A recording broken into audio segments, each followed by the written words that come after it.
নমস্কার বন্ধু, আমি সুতপা। এখন বাজে বেলা 1টা। তা এই 1টার সময় এলাম, যেখানে আমি 8টা-9টার মধ্যে চলে আসতাম আপনাদের সাথে কথা বলতে। তাও কালকে একদমই পারিনি। তা এখন দেখলাম যে না, এখন একটু সময় আছে বলতে কি, একদিকে রান্না করছি, তা ভাবলাম যে বন্ধুদের সাথে একবার অন্তত খবর নিয়ে নিই।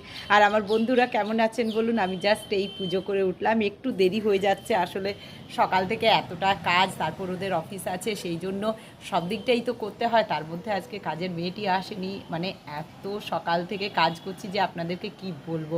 তা যাই হোক, এই ফাইনালি কাজযোগ হয়েছে। এবার একবার রান্না বান্না হবে, 1টা বাজে, এবার রান্না বসাবো। আর ছেলে এসে এক্ষুনি খাবে, সেই জন্য রান্নাটা বসাচ্ছি, না হলে নিজের জন্য আর করতাম না। আর এতটাই কাজ বন্ধুরা, আর পেরে উঠছি না, শুধু কাঁচা ধোয়া কাঁচা ধোয়া কাঁচা ধোয়া।